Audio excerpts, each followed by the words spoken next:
ஓம் ஸ்ரீ சாய்ராம். பகவான் ஸ்ரீ சத்யசாய் பாபா அவர்களின் பொற்பாத கமலங்களில் நம் பணிவான வணக்கங்களை தெரிவித்துக் கொள்கிறோம். சுவாமியின் பெரும் கருணையினால நம்ம ஈரோடு மாவட்ட ஸ்ரீ சத்யசாய் சேவா நிறுவனங்களின் வாசகர் வட்டம் மிக நல்ல முறையில் நடந்து வருகிறது. சென்ற வாரத்திலிருந்து தொடர்ந்து கீதா வாகினியை பற்றி நாம் வாசகர் வட்டத்தில் தெரிந்து வருகிறோம். சென்ற வாரம் இதற்கான இன்ட்ரோடக்ஷன் நமக்கு நடந்தது சாய்ராம். தொடர்ந்து இந்த வாரத்திற்கு பகவான் நமக்கு அருளிய கீதா வாகினி புத்தகத்திலிருந்து சில விஷயங்களும் பகவத்கீதையிலிருந்து சில ஸ்லோகங்களையும் மதிப்பிற்குரிய டாக்டர் ஸ்ரீ பாலகிருஷ்ணன் சாய்ராம் அவர்கள் நமக்கு இன்னைக்கு எடுத்துரைக்க இருக்கிறாங்க. அதை தொடர்ந்து உங்களுக்கு இருக்கிற கேள்விகளோ கருத்துக்களோ எல்லாம் தெரியப்படுத்துமாறு அன்புடன் கேட்கிறோம். சாய்ராம். தொடர்ந்து மதிப்பிற்குரிய டாக்டர் ஸ்ரீ பாலகிருஷ்ணன் சாய்ராம் அவர்கள் பேசுவார். சாய்ராம். இன்று விரிவாக அத்தியாயங்கள் 2, 3 மற்றும் 4 பார்க்க இருக்கின்றோம். கீதையினுடைய முதல் அத்தியாயம் அர்ஜுன விஷாத யோகம், இரண்டாவது அத்தியாயம் சாங்கிய யோகம். விஷாதம்னு சொன்னா துக்கம்னு அர்த்தம். அர்ஜுன விஷாத யோகம்னா அர்ஜுனனுடைய துக்கத்தை பற்றி கூறுவது.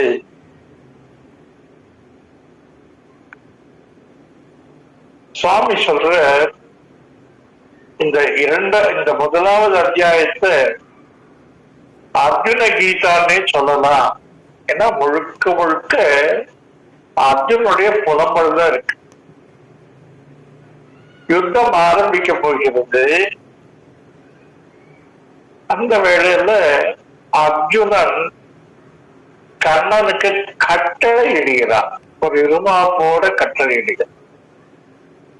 சர்வேஸ்வரன், யோகேஸ்வரன், பரமேஸ்வரன் என்று அவரை புரிந்து கொள்ளாமல் ஒரு சாதாரண தேரோட்டியாக நினைத்து சேனையோ உபயோர் மத்தியே ரதம் ஸ்தாபய மே அச்சுத, இரண்டு சேனைகளுக்கு நடுவே என்னுடைய தேரை நிறுத்து. என்னுடன் போர் புரிய வந்திருப்பவர்கள் யார் என்று நான் பார்க்க விரும்புகிறேன். அதுல கொஞ்சம் இருவாப்பு. கண்ணன் புன்னகை பொறுத்தவாறு தேர 2 சேனைக்கு நடுவில் கொண்டு போய் நிறுத்துறாரு. எங்க நிறுத்துறாருன்னா, பீஷ்மரும் துரோணாச்சாரியரும் எங்க நிற்கிறார்களோ அந்த தேர்களுக்கு முன்னால் இந்த தேரை நிறுத்துகிறார். அர்ஜுனா பாத்துக்கோ, நீ யாரு கூட யுத்தம் பண்ண போறே பாத்துக்கோ.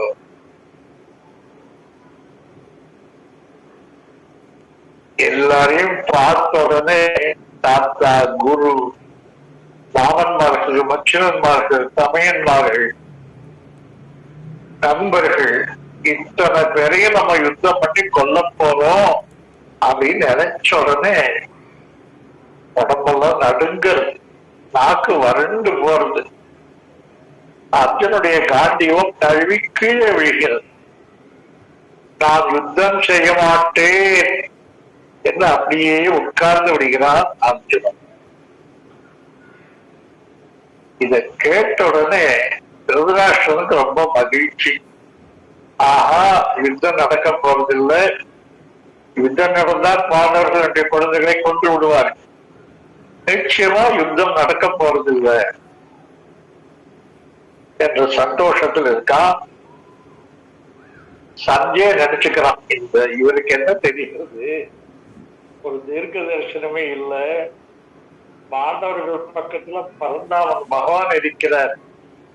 யுத்தம் நிச்சயமா நடக்கும், கௌரவர்கள் அழிக்கப்படுவார்கள் என்று சஞ்சயனுக்கு தெரிஞ்சுதான்.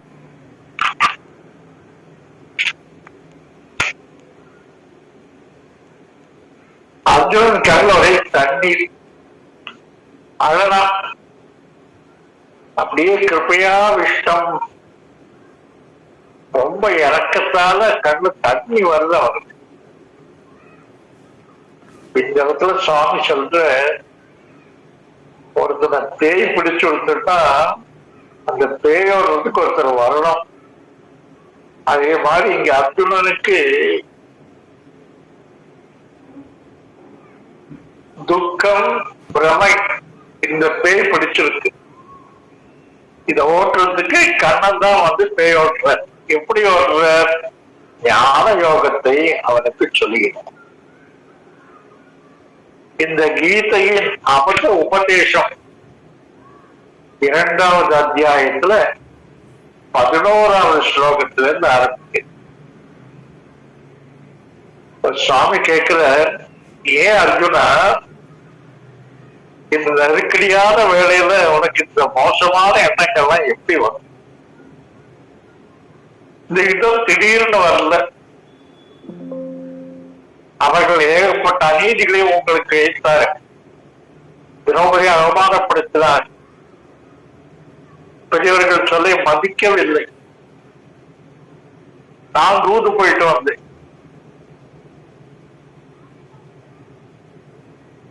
பெரியவர்களால் தீர்மானம் பண்ணி, நிச்சயம் பண்ணி, கலந்து ஆலோசித்து யுத்தத்தை தவிர வேறு வழி இல்லை என்று சொல்லி எல்லோரும் இங்கு வந்திருக்கிறார். அது மட்டுமா அர்ஜுனா, இந்த யுத்தத்துக்காக நீ எவ்வளவு கஷ்டப்பட்டிருக்க. சிவபெருமான்கிட்ட யுத்தமே பண்ணினேன். பாசுபதா அஸ்திரத்தை வாங்கிட்டேன். இந்திரங்கிட்ட போனேன். இந்திரலோகத்துக்கு போனப்போ ஊர்வசி உன்னை பார்த்து மயங்கி விட்டான். எனக்கு அந்த மாதிரி ஒரு குழந்தை வேணும்னு கேட்டான். அர்ஜுன் என்ன சொன்னான்? நல்ல கட்டுப்பாடோடு இருந்தான். அர்ஜுன் சொன்னான், என்னையே குழந்தையாக நினைச்சுக்கோ. இது மட்டுமல்ல அர்ஜுனா, என்ன தூக்கத்துல வந்து நீ டிஸ்டர்ப் பண்ணின, எழுப்பின. நீயும் உங்க அண்ணாமா வந்து, நீயும் துரியோதனமா வந்து என்னுடைய உதவியை நாடினீர்கள். இப்படி எல்லாம் பண்ணின பிறகு இப்ப யுத்தம் பண்ண மாட்டேன்னு சொன்னா என்ன அர்த்தம்? 2வது அத்தியாயம் 2வது ஸ்லோகம். ஸ்ரீ பகவானுவாச்ச குதஸ்த்வா கஷ்மலமிதம் விஷமே சமுபஸ்திதம் அநாகதுஷ்டம் அஸ்வர்க்யம் அகீர்த்திகரம் அர்ஜுன. குதஸ்துவா எப்படிப்பா? கஷ்மலமிதம் இந்த அழுக்கான எண்ணங்கள் எப்போ? நெருக்கடியான வேலை, யுத்த வேலை. இது அநாரிய துஷ்டம், ஏன் மக்களுக்கு உகந்தது அல்ல. அஸ்வர்க்கம், இந்த எண்ணம் உன்னை சொர்க்கத்துக்கு இட்டு செல்லாது. அகீர்த்திகரம், உன்னுடைய புகழுக்கு பங்கத்தை தெரிவிப்பது. இதெல்லாம் சொல்றார் சுவாமி. இப்படி சொல்ல சொல்ல அர்ஜுனருக்கும் கொஞ்சம் ஒரு உணர்வு வருகிறது. ஆமாமா, நான் க்ஷத்திரியன், நான் யுத்தம் பண்ணணும். அப்ப திருப்பி யோசிக்கிறோம், யுத்தத்துல யாரை கொல்ல போறேன்? பீஷ்மர், துரோணர், கிருப்பர், இவர்களெல்லாம் கொல்ல போறேன். அப்போ அர்ஜுனன் கேட்கிறான். அர்ஜுன உவாச்ச, ஸ்லோகம் 4, 2வது அத்தியாயம்.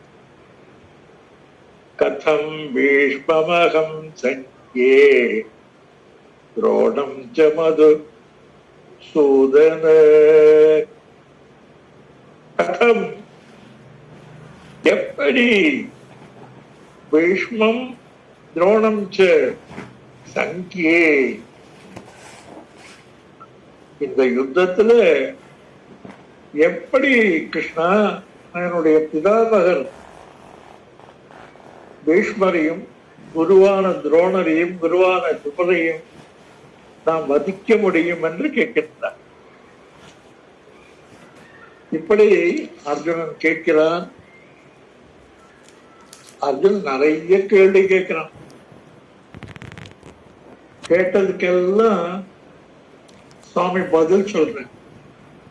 ஒவ்வொரு கேள்விக்கா பதில் சொல்றேன். இப்ப அர்ஜுனன் சொல்றான், கிருஷ்ணா, இவர்களை கொன்று நான் ராஜ்யத்தை ஆண்டால் இந்த பூமியில ரத்தம் கலந்திருக்கும், அந்த பூமியை நான் ஆள்வதா? அதை விட நான் பிச்சைக்காரனா போயிருந்தேன் அப்படின்னு சொல்றான்.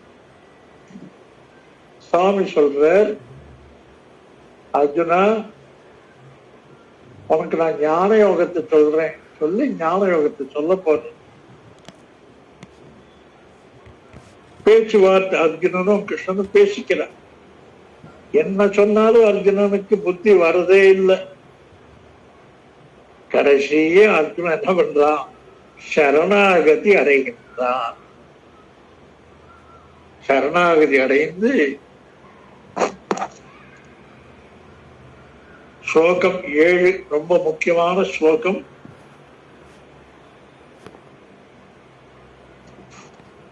கார்பண்யதோஷோ பஹதஸ்வபாவः ப்ரிச்சாமி த்வம் தர்ம சம்மோடசேதாः யஸ்ரேயஸ்யான் நிஷ்சிதம் ப்ரூஹிதம் மே சிஷ்யஸ்தேகம் சாதிமான் த்வாம் பிரபன்னம். துவாம் பிரபன்னம், நான் உனக்கு சரணாகதி அடைகிறேன். ஏன் சரணாகதி அடைகிறேன்?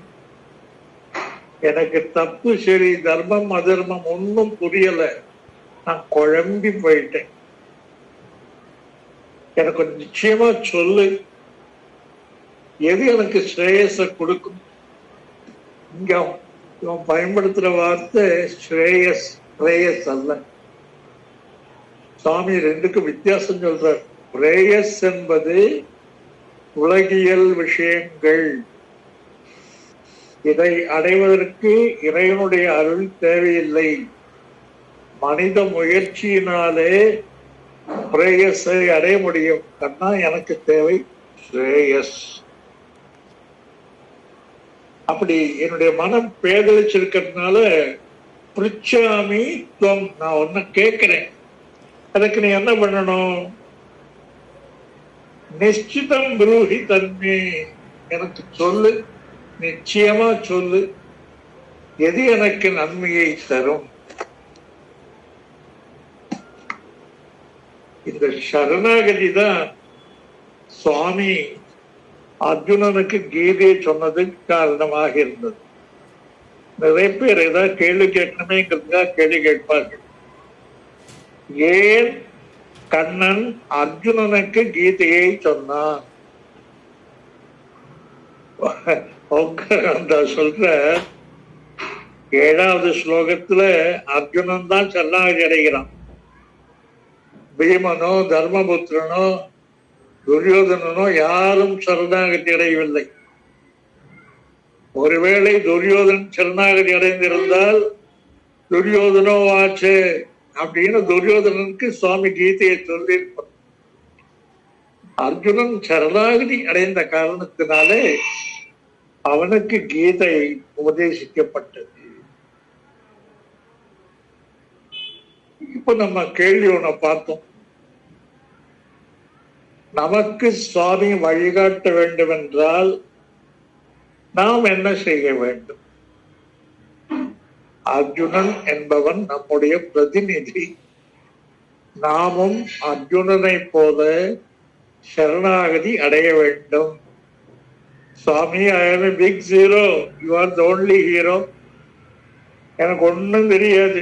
தப்பு சரி தர்மம் அதர்மம் நியாயம் அந்நியாயம் எதுவும் தெரியாது.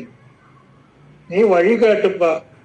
நீ எப்படி சொல்றியோ கரிஷ்யே வச்சனந்தவன், நீ எப்படி சொல்றியோ அப்படி நான் நடக்கிறேன். நாமும் அதே மாதிரி நம்ம பகவான் கிட்ட சுவாமி, நான் சின்ன குழந்தை, எனக்கு ஒன்றும் தெரியாது, ஒரே இருட்டா இருக்கு, தமசோமா ஜோதிர்கமய, எனக்கு வழிகாட்டுன்னு நம்ம கேட்டோம்னா சுவாமி நமக்கு வழிகாட்டுவார். 3வது அத்தியாயத்துல சுவாமி ஆளுமை வளர்ச்சிக்கு பர்சனாலிட்டி டெவலப்மெண்ட் ஒரு அருமையான கருத்தை சொல்றேன். நாம் ஒரு சிறந்த வாழ்க்கையை வாழ வேண்டும், வெற்றிகரமான வாழ்க்கையை வாழ வேண்டும் என்றால் பிறரை விட நாம் சிறந்து விளங்க வேண்டும் என்ற முயற்சிகளிலே ஈடுபடாமல் நம்மிடத்திலே என்ன குறை இருக்கிறது.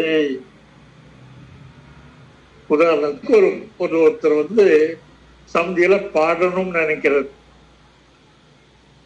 அவர் மற்ற பாடல்களை விட நான் நன்றாக பாடணும்னு நினைக்காம என்ன பண்ணணும், என் உச்சரிப்பெல்லாம் சரியா இருக்கா, நான் பாவத்தோட பாடுறேனா, நான் பாடுற ராகம் சரியா இருக்கா, தாளம் சரியா இருக்கா, குரல்ல இனிமை இருக்கா, இப்படி தங்கிட்ட இருக்கிற குறைகள் எல்லாம் ஒவ்வொன்றா ஐடென்டிஃபை பண்ணி அந்த குறைகளெல்லாம் நிவர்த்தி பண்ணா அவன் சிறந்த பாடகனாக வந்து அர்ஜுன் இங்க அர்த்தம் பண்றான். அங்கிட்டு இருக்கிற குறைகள் எல்லாம் அலைஞ்சு பார்த்தான், இனிமே தாங்காது, சுவாமிக்கு சரணாகதி அடைவோம்னு சொல்லி சரணாகதி அடைஞ்சு விட்டான். அடுத்ததுல சுவாமி கேட்கிற, இந்த கீதை யாருக்காக சொல்லப்பட்டது? சுதீர் போக்தா, இது ஒரு சிறந்த அமிர்தமான பால். இந்த அமிர்தத்தை யாரு குடிக்க போற? சுதீர், புத்திசாலிகள். இதுல என்ன தெரியாது, கீதையை யாரு படிப்பார்கள்? புத்திசாலிகள் மட்டுமே படிப்பார்கள்.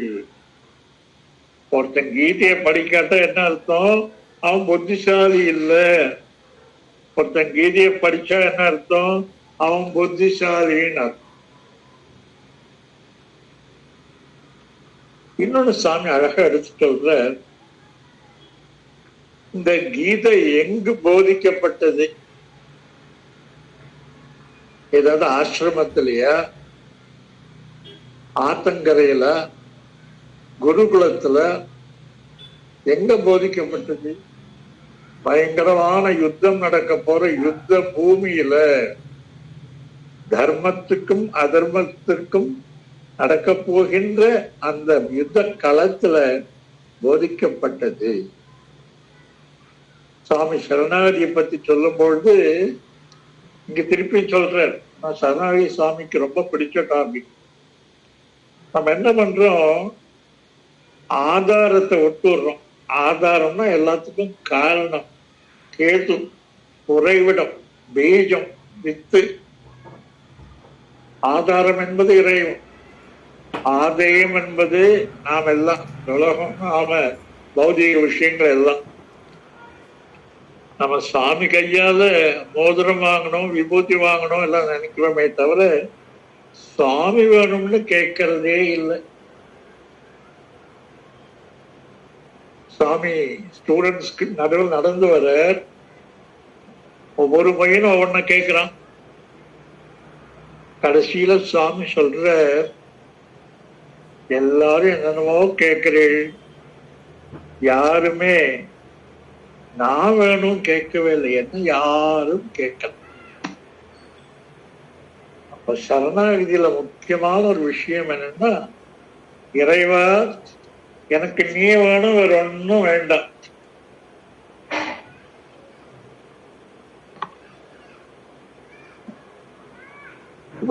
அர்ஜுனன் குடாகேஷன் அவனுக்கு ஒரு பெயர். கிருஷ்ணர் அவனை குடாகேஷா அப்படிங்கிறார். குடாகேசன் அப்படின்னா நித்ரையை வென்றவன், தூக்கத்தை வென்றவன் பேர். லக்ஷ்மணன மாதிரி. கிருஷ்ணனை அர்ஜுனன் என்ன கூப்பிடுறான்? ரிஷிகேஷா, இந்திரியங்களுக்கெல்லாம் தலைவா. அடுத்த பேராவில் துன்பங்களுக்கு என்ன காரணம், நாமளே இந்த கேள்வி போட்டிருக்கோம். துன்பங்களுக்கு என்ன காரணம்? 2 காரணத்தை சுவாமி சொல்றேன். இங்க கொஞ்சம் ஆழமா நம்ம கவனிக்கணும். இந்த உடம்பு மேல இருக்கிற பற்று, நம்ம நான் சொல்லிக்கிறது நம்ம உடம்பு தான். தேகம், புத்தி, சித்தம், அகங்காரம் இதெல்லாம் தான் நாம நினைக்கிறோம். நாம் இந்த உடம்பு அல்லங்கிற எண்ணமே வருதில்லை. நிறைய பேர் போட்டோ எல்லாம் போட்டுக்கிறோம் வாட்ஸ்அப்ல, நம்ம போட்டோவையோ போட்டுக்கிறோம். உடம்பு மேல அவ்வளவு பற்று. மேல பார்க்க போறோம், அழிய போற உடம்பு சாமி சொல்ல போற. உடம்பு மேல இருக்கிற பற்றினால்தான் எனக்கு அதாகுமோ இதாகுமோ, தலை நரைக்குமோ, முகம் சுருங்குமோ, உடம்பெல்லாம் வத்தி போகுமோ, இப்படி வேண்டாத கூட உடம்ப பற்றி தான் இருக்கு. ஆத்மலாபம் நினைக்கிறதே கிடையாது. இரண்டாவது காரணம், நம்மிடத்திலே இருக்கின்ற ராகம், துவேஷம். ராகம்னா சில பேரை பிடிக்கிறது, துவேஷம்னா சில பேரை பிடிக்கிறது இல்லை. எனக்கு காஃபி பிடிக்கும், டீ பிடிக்காது. எனக்கு ஏசி தான் வேணும், நான் ஏசி வேண்டாம். எனக்கு பொங்கல் வேணும், இட்லி வேண்டாம். இப்படி ராகம், துவேஷம். சிலரை பார்த்தா பிடிக்கிறது, சிலரை பார்த்தா பிடிக்கிறது இல்லை. இந்த ரெண்டு காரணம்தான் மனதனுடைய துக்கத்துக்கு காரணமாக இருக்கிறது. ஆக ஆத்ம ஞானம் இல்லாமல் இருப்பதுதான் துக்கத்துக்கு காரணம். இப்ப கேள்வி கேட்போம், இதுக்கு என்ன வழி? நான் இந்த உடம்பு அல்ல, நான் ஆத்மா அப்படின்னு தெரியணும்னா என்ன பண்ணணும்? தொடர்ந்து சத்சங்கத்திற்கு செல்ல வேண்டும். ஸ்டடி சர்க்கிள்ல கீதாவாகினி பேசப்படுகிறத, மாசம் ஃப்ரைடே சத்சங்கம் நடக்கிறதா, எல்லாத்துலயும் கலந்துக்கணும். நல்ல புத்தகங்களை படிக்க வேண்டும். படிக்கிற தன்மையை குறைஞ்சு கொடுக்கும்.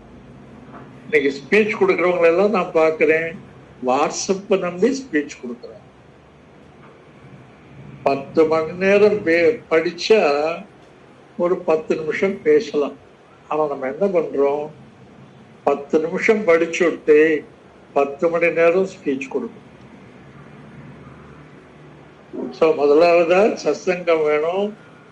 இரண்டாவது மகான்களுடைய நல்ல புத்தகங்களை படிக்க வேண்டும். மூன்றாவது மகான்களுடைய உரைகளை கேட்க வேண்டும். மகான்கள்லாம் போயாச்சு, யாரும் இல்லை அப்படி சொல்லவே கூடாது. இன்னும் பாரத தேசத்துல நிறைய மகான்கள் இருக்கிறார்கள். யூடியூபுக்கு போனா ஆத்மீக தலைப்புகள்ல ஆங்கிலத்திலும் தமிழிலும் எல்லா மொழியிலையும் மகான்களுடைய உரைகள் இருக்கின்றன. நமக்கு பொறுமை வேணும். சாமி சொல்றார், செல்லு, டிவி, வம்பு இதுக்கெல்லாம் நமக்கு டைம் இருக்கே தவிர சத்சங்கத்துக்கு போகவோ நல்லவருடைய பேச்சை கேட்பதற்கோ நமக்கு காலமே இல்லை. இப்போ கீதை ஆரம்பிக்கிற ஸ்லோகம் எதுன்னு பார்த்தோம்னா,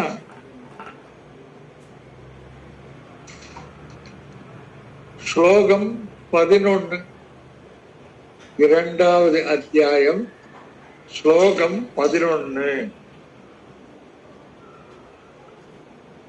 ஆதிசங்கரர் தன்னுடைய பாஷ்யம்னா விளக்க உரை இந்த ஸ்லோகத்திலிருந்து ஆரம்பிக்கிறார். அசோச்யான் அன்வசோச்சஸ்த்வம் பிரஜ்ஞாவாதாம் ச பாஷசே. அசோச்யான் அன்வசோச்சஸ்த்வம், யாருக்காக கவலைப்பட வேண்டாமோ அவர்களுக்காக நீ கவலைப்படுகிறாய். அசோச்யான் அன்வசோச்சஸ்த்வம். அதே வேளையில பிரஜ்ஞாவாதாம்ச பாஷசே, நம்மள நிறைய பேர் என்ன பண்றோம்னா, பேருக்கு ஏதாவது ஒரு புஸ்தகத்தை படிச்சுட்டு எனக்கு ஆன்மீகத்துல எல்லாம் தெரியும், எனக்கு தெரிய வேண்டியது ஒண்ணுமே இல்லை அப்படின்னு நம்ம பேச்சு எப்படி இருக்கு? பிரஜாவாதாம்ச பாஷசே. புத்திசாலிகளை போல பேசுறோம். எதுக்காக கவலைப்பட வேண்டாமோ அதுக்காக கவலைப்படுறோம். ஆனா பேச்சு மட்டும் புத்திசாலி மாதிரி இருக்கு. கதாசு நகதாசு நானு சோசந்தி பண்டிதாக. பண்டிதர்கள்னா புஸ்தகம் படிக்கிறவங்க இல்ல, ஞானிகள். ஞானிகள் இருப்பவர்களுக்காகவோ மரித்தவர்களுக்காகவோ நானுசோசந்தி அனுசோசந்தி கவலைப்படுவதே இல்லை. அர்ஜுனா, நீ கவலைப்பட வேண்டாததுக்காக கவலைப்படுகிறாய், ஆனால் புத்திசாலியை போல பேசுகிறாய். பண்டிதர்கள் ஞானிகள் இருப்பவர்களுக்காகவோ போனவர்களுக்காகவோ கவலைப்படுவதில்லை.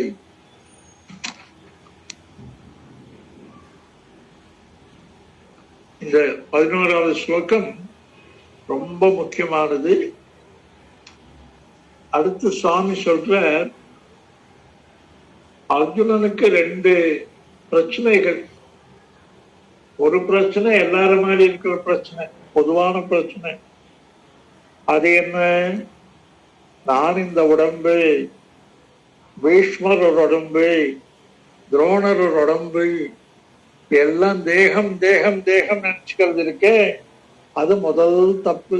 அதுக்காக 2வது அத்தியாயம் சாங்கிய யோகம். சாங்கியம் அப்படின்னா ஞானம்னு அர்த்தம். இந்த அத்தியாயத்துல கிருஷ்ணர் ஆத்மாவை பற்றிய முழு விளக்கத்தை கொடுக்கிறார். ஆத்மான்னா என்ன, ஆத்மாக்கும் உடம்புக்கும் என்ன வித்தியாசம், எல்லாத்தையும் சொல்றார். இது அர்ஜுனுடைய முதல் பிரச்சனை. 2வது பிரச்சனை, அவனுடைய ஸ்பெஷல் பிரச்சனை என்னன்னா, அவனுடைய ஸ்வதர்மத்தை விட்டு அவன் பேசுறான். அவனுடைய ஸ்வதர்மம் என்ன? அவன் க்ஷத்ரியன். தவறுகளை திருத்தி தவறு செய்பவர்களை தண்டிப்பது அவனுடைய கடமை. கௌரவாதிகள் ஏராளமான அநீதிகளை எழுதியிருக்கிறார்கள்.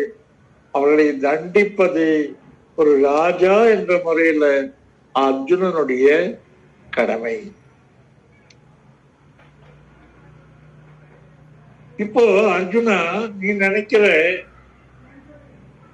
இந்த பீஷ்மரை நான் கொல்கிறேன், நான் அதுக்காக கவலைப்படுறேன். சுவாமி கேட்கிற, நீ பீஷ்மருக்காக கவலைப்படுகிறாய் என்பதற்காக பீஷ்மருக்கு ஒன்றும் தனியா சந்தோஷம் வரப்போறது இல்லை.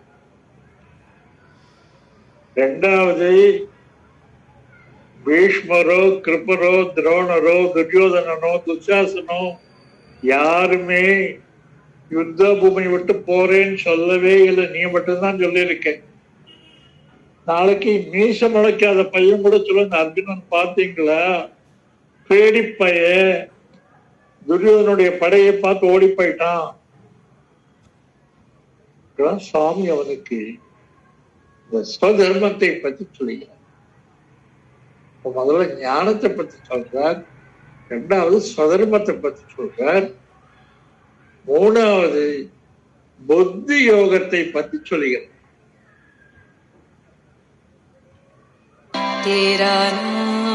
அப்ப ஞானத்தை பத்தி சொல்லும் போது சுவாமி சொல்றார், அழிய போவது பீஷ்மருடைய ஆத்மா அல்ல, அழிய போவது பீஷ்மருடைய உடல். இன்னொன்னு, நீ யாரையும் கொல்ல முடியாது. யாரும் யாராலும் கொல்லப்படுவதில்லை. ஆத்மா கொல்லப்பட முடியாதது. ஆத்மா யாரையும் கொல்லாது. அதை நெருப்போ தண்ணியோ ஆகாயமோ காற்றோ ஒன்றும் பண்ண முடியாது. பீஷ்மருடைய ஆத்மா அழிய போறது. பீஷ்மர் என்பது ஒரு உடம்பு அல்ல, பீஷ்மர் என்பது ஆத்மா. அழியாத அவருடைய ஆத்மாவை பற்றி நீ ஏன் கவலைப்படுகிறாய்? இப்ப சுவாமி மரணம் என்றால் என்ன, மரணத்தை பற்றி விளக்குகிறார். மரணத்தை பற்றி விளக்குவதற்கு முன்பாக சுவாமி சொல்றார், இந்த உடம்பிற்கு இது சரீரம்னு பேரு. சரீரம் என்றால் அழியக்கூடியதுன்னு அர்த்தம். இந்த உடம்புல 6 விதமான மாற்றங்கள் வருது. ஷட் விகாரா, 6 மாற்றங்கள் இருக்கு. இது ஆத்மாவுக்கு கிடையாது. ஆத்மா எப்படி இருக்கோ அப்படியேதான் எப்ப இருக்கும். 6 விகாரங்கள் என்ன? முதல்ல ஒரு ஆரம்பம், அது நம்ம கான்செப்ஷன், கர்ப்பம் தரிப்பது அப்படிங்கிறோம். 2வது என்ன? பிறப்பு. அது ஒரு மனிதனாக பிறக்கிறது. 3வது என்ன? அது வளர்ச்சி அடைகிறது. இந்த உடம்பு வளர்ச்சி அடைகிறது. வளர்ச்சி அடைந்த பிறகு என்ன ஆகிறது? அது மெதுவாக தேய ஆரம்பிக்கிறது. கண்ணு பார்க்க முடியறதில்ல, காது கேட்கறதில்ல, நடக்க முடியறதில்ல. இறுதியில் என்ன ஆகுது? அது இறந்து விடுகிறது. ஷட் விகாராஸ், 6 மாற்றங்கள் கொண்டது இந்த உடம்பு. அப்படி மாற்றங்கள்லாம் ஏற்பட்டு அழிவு வந்து தேய்ந்து போகும் பொழுது ஆத்மா என்ன பண்றது? ரொம்ப அழகான ரோமையோட கிருஷ்ணர் மரணத்தை வர்ணிக்கின்றார். இது ரொம்ப அற்புதமான ஸ்லோகம். முடிஞ்சா மனப்பாடம் பண்ணிக்கலாம். வாசாம்சி ஜீர்ணானி யதா விகாய, வாசாம்சி ஜீர்ணானி யதா விகாய, நவானி கிருஷ்ணாதி நரோபராணி, நவானி கிருஷ்ணாதி நரோபராணி, ததா ஷரீராணி விகாய ஜீர்ணான் அந்யானி சஞ்யாதி நவானி தேஹி, அந்யானி சஞ்யாதி நவானி தேஹி. ஒரு மனிதன் என்ன செய்கிறான்? அவனுடைய உடைகள் கிழிந்து விட்டால், அழிந்து விட்டால், கேடு அடைந்து விட்டால் அந்த உடையை களைந்து விட்டு நவானி கிருஷ்ணாதி நரோபரான், புதிய உடைகளை அணிகிறான். அதே போல ததா, அதே போல சரீராணி விகாய ஜீர்ணாய சரீர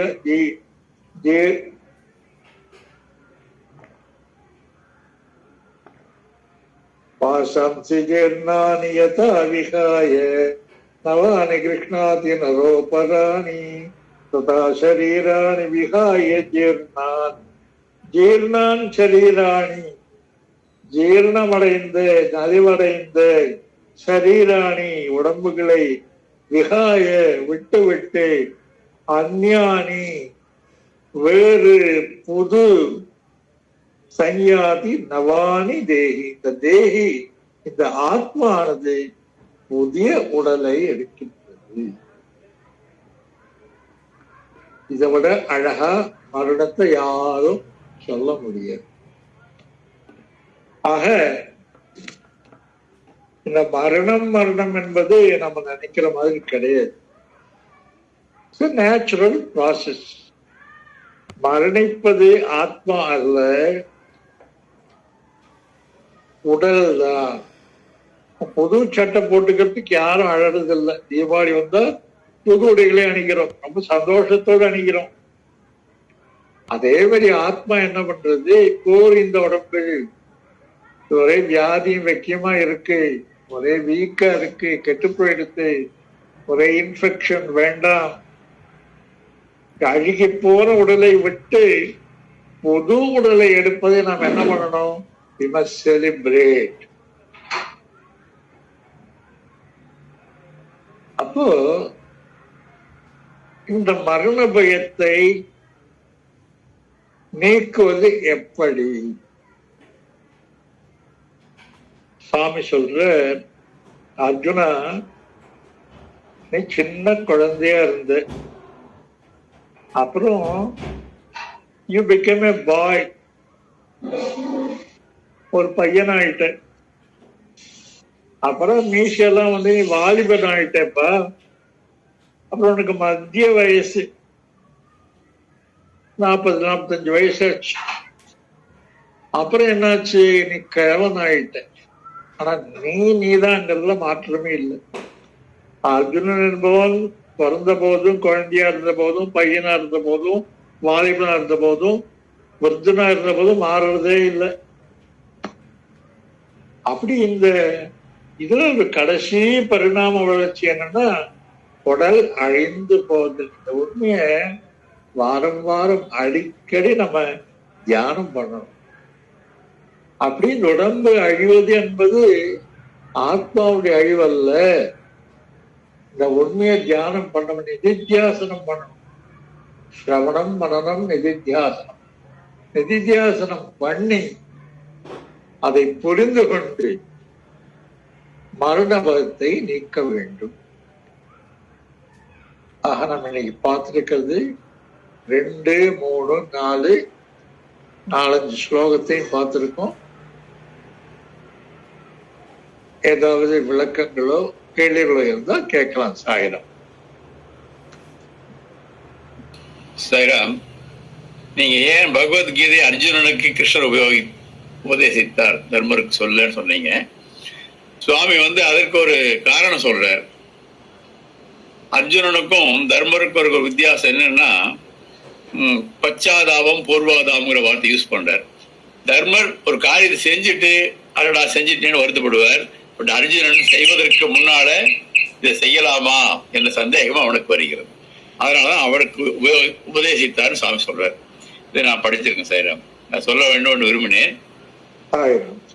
அடுத்தது, இப்ப நீங்க அர்ஜுனன் சண்டை போடுறது தயங்கினான்னு சொன்னீங்களா, அது ஒரு தயக்கம், எல்லாத்துக்கும் ஒரு தயக்கம் தானே சாய்ராம். அது நம்ம வந்து கிளம்பிடுறோம் சண்டை போடுவதற்கு, அங்க போய் பார்த்தா முன்னால குருவும் உறவினர்களும் தாத்தா மாமாமார்கள் இருக்கும் பொழுது தயக்கம் வருவது இயற்கை தானே. ஆமா, அதைத்தான் இப்ப சுவாமி ரெண்டு வியாதின்னு சொன்னார் அவனுக்கு. முதல் வியாதி தன்னுடைய உடலை நினைச்சுட்டான். எல்லாரும் அப்படிதான் நினைக்கிறோம். அதனாலதான் அவன் செத்து போயிடுவான், இவன் போயிடுவாங்கிறோம். சுவாமி இன்னொன்னு சொல்ற, இதுக்கு முன்னால் நிறைய யுத்தம் பண்ணியிருக்க, அந்த யுத்தம் பண்ணின பொழுது நிறைய பேர் இறந்து போனார்கள், உன்னாலே கொல்லப்பட்டார்கள். அப்பெல்லாம் நீ கவலைப்படலை. இப்ப இதையும் கவலைப்படுறேன்னா, நீ பீஷ்மருக்காக கவலைப்படவில்லை. பீஷ்மர் உன்னுடையவர், அவர் என்னுடையவர், என்னுடைய தாத்தா. இந்த அகங்காரத்தின் காரணமாக உனக்கு துக்கம் வருகிறதுன்னு சுவாமி சொல்றேன். ரொம்ப சைக்கலாஜிக்கல் பாயிண்ட். கரெக்டான பாயிண்ட். நம்முடைய விருப்பங்களே சுவாமிகிட்ட கேட்கறது எல்லாம் நம்முடைய இன்பத்துக்காக தான் கேட்கிற மொழிய ஆன்மீக முன்னேற்றத்துக்காக கேட்பதில்லை. நீங்க சுதர்மத்தை பத்தி சொன்னீங்க. இந்த சுதர்மங்கிறது இந்த வர்ண அமைப்பினால வர்றதா, இல்ல தொழில்னாலயா, இல்ல சமுதாயத்துல வர்ற பதவிகளோ, இல்ல குடும்ப உறவு, இந்த மாதிரி ஒவ்வொன்றுக்கும் ஒரு தர்மம் இருக்கின்றதா, இல்ல காமனா எல்லாத்துக்கும் இருக்கிற தர்மம் தானா, ஒன்றுதானா? சுதர்மம் சொல்லும் பொழுது ஆசிரம தர்மம், வர்ணாசிரம தர்மம் எல்லாம் இருக்கு. வர்ணாசிரம தர்மம் சொன்னா அவர்களுடைய குலத்துல இருக்கக்கூடிய தர்மம். ஒரு நகை வியாபாரிக்கு நகை விற்கிறது தான் தர்மம். ஒரு அந்தணனுக்கு வேதத்தை படுத்தி வேதத்தை சொல்லிக் கொடுப்பது தர்மம்.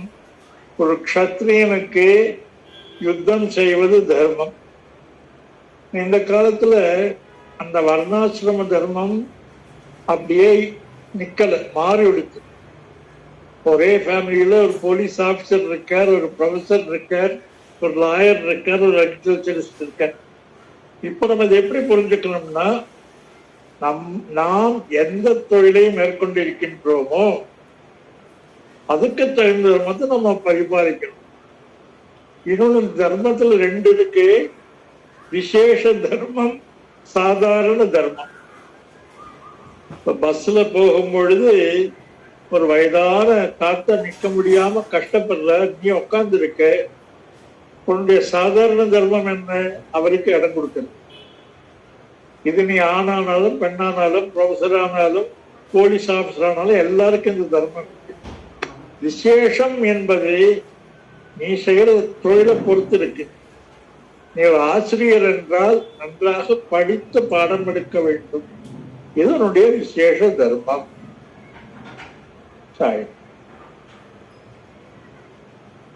உடம்ப பத்தி சொன்னீங்க, அதுக்கு அழிகின்றது, அதனால வேற உடம்பு இருக்கின்றது எடுக்கிறோம் என்று.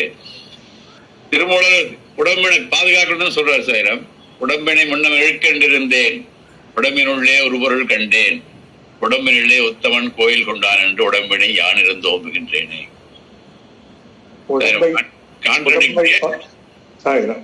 சொல்லுங்க. இன்னும் கான்ட்ரடிக்டரியா இருக்காருன்னு கேட்கல சார். வேற ஒண்ணும் இல்ல, கான்ட்ரடிக்டரியாவே இல்லை. நம்ம உடம்புக்கு பேரு க்ஷேத்திரம்னு பேரு. உள்ள இருக்கிறவனுக்கு க்ஷேத்திரஜன்னு பேரு தான் திருமூலர்னு சொல்றார். அந்த க்ஷேத்திரஜன் நம்ம உடம்புக்குள்ள இருக்கிறதுனால இந்த க்ஷேத்திரத்தை பாதுகாப்பது நம்முடைய கடமை. அப்போ நம்ம அளவுல நமக்கு நோய் வந்தா அந்த நோயை தீர்க்கிறதுக்குண்டான முயற்சிகள் ஈடுபடணும். ஆனா இறுதி என்ன என்று சொல்லும் பொழுது, என்னதான் பார்த்து கொண்டாலும், என்னதான் மெடிக்கல் சர்வீஸ் எல்லாம் கிடைச்சாலும், என்னதான் வசதி இருந்தாலும், நீ இறப்பது உறுதி. அந்த உண்மையை புரிஞ்சுக்கணும். உடம்ப பாதுகாக்கணும். அதே வேளையில என்ன பாதுகாத்தாலும் உடம்புக்கு இறுதியில மரணம் இருக்குங்கிறத நம்ம மறக்க கூடாது. Thank you sir. சாய்ராம், நல்லா இருந்தது சார். இன்னைக்கான ஸ்டடி சர்க்கிள் எனக்கு நீங்க மரணத்தை பத்தி சொல்லும் போது it is kind of like change of dress அப்படின்னு சொன்னீங்க இல்லையா சாய்ராம்? அப்போ ஆனா நம்ம மனிதர்கள் பொறுத்த வரைக்கும் நம்ம ஒருத்தர் இறந்து போயிட்டாங்க நம்ம ஃபேமிலியில அப்படின்னா அவங்களுக்காக நிறைய காரியங்கள் பண்றோம். அண்ட் அதை வருஷம் தொடர்ந்து பண்றோம் இல்ல சாராம்? இதோட பலன் அந்த ஆத்மாக்கு தான் போய் சேர்றதா, இல்ல இது நம்மளோட ஒரு கிராட்டிடியூட நம்ம எக்ஸ்பிரஸ் பண்றதுக்காக பண்றோமா? இதுக்கும் ஆத்மாக்கும் என்ன தொடர்பு சாராம்? உண்மையில பார்த்தோம்னா ஆத்மாக்கு துன்பமும் கிடையாது, இன்பமும் கிடையாது. ஆனா நம்ம ஸ்ராத்தம் பண்றோம். எதுக்காக பண்றோம்னா, இந்த பஞ்ச யஜ்ஞங்கள்னு இருக்கு.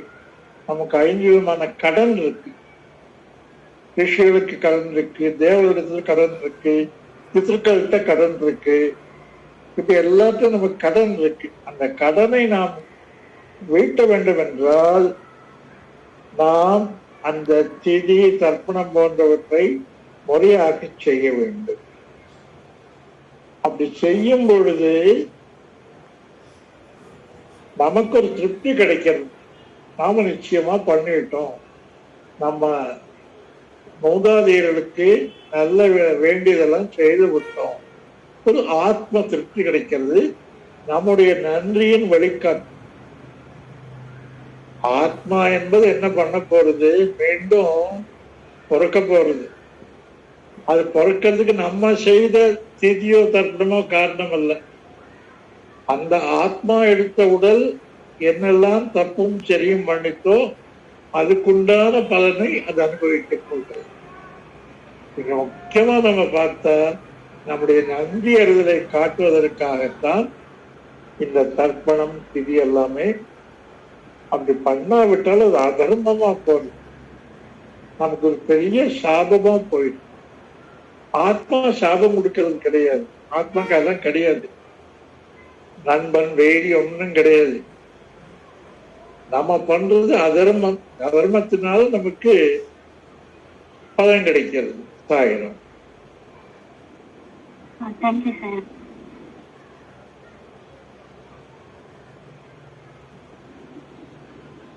சாரம் தேங்க்யூ ஸோ மச் சாரம். இன்னைக்கு நல்ல கவரேஜ் நிறைய பண்ணியிருக்கோம் சாரம். நல்ல டாபிக் பேசியிருக்கோம். தொடர்ந்து வேற யாருக்கும் கேள்விகளோ கருத்துக்களோ இருந்தா நீங்க தெரியப்படுத்தலாம். இல்லை நம்ம வரும் அடுத்த மாதம் முதல் வெள்ளிக்கிழமை அன்னைக்கு நமக்கு சத்சங்கம் இருக்கு. அன்னைக்கு கூட இது தொடர்பா நீங்க ஏதாவது கேள்விகள் இருந்தா கேள்விகளை தெரியப்படுத்தலாம். அப்படி இல்லைன்னா நம்ம வாட்ஸ்அப் குரூப்ல கூட நீங்க கேள்விகளை தெரியப்படுத்தலாம்னு கேட்டுக்கிறோம்.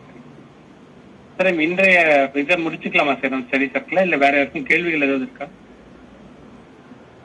சார்? யாருக்கும் கேள்விகள் இல்லை அப்படின்னா முடிச்சுக்கலாமா சார்? முடிச்சுக்கலாம் sir. Thank you so much sir. Sir இன்னைக்கு இருந்த இந்த ஸ்லோகங்கள் எல்லாம் கொஞ்சம் எல்லாரும் படிச்சுட்டு வந்திருப்பீங்கன்னு நம்புறோம். கொஞ்சம் இன்னைக்கு எளிமையாவும் இருந்திருக்கும் கேட்கறதுக்கு. தொடர்ந்து அடுத்த மாதத்துக்கான என்ன தலைப்பு, இதுல இருந்து என்னென்ன ஸ்லோகங்கள் நம்ம பார்த்துட்டு வரணும் என்னங்கிறத மறுபடியும் நம்ம வாட்ஸ்அப் குரூப்ல தெரியப்படுத்துறோம். வரும் ஜூன் மாதத்துல நம்ம முதல் வெள்ளிக்கிழமை அன்னைக்கு சத்சங்கம் இருக்கு. ஆன்மீகம், சனாதன தர்மம், சாய் இலக்கியம் கேள்விகள், வாசகர் வட்டம் தொடர்பான கேள்விகளும் கூட நீங்க ஏதாவது இருந்ததுனாக்கா கேட்டுக்கலாம். இன்றைய வாசகர் வட்டம் சமஸ்தலோகா சுக்கின பொந்து மற்றும் சாந்தி முத்து கலந்து கொண்ட அனைவருக்கும் நன்றி. ஜெய் சாய்ராம்.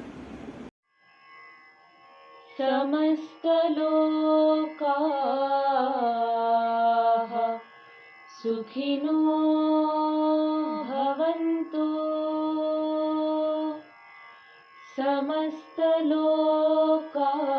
समस्तलोकाः सुखिनो भवन्तु।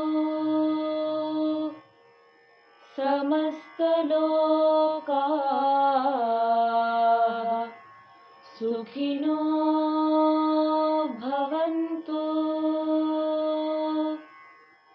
ॐ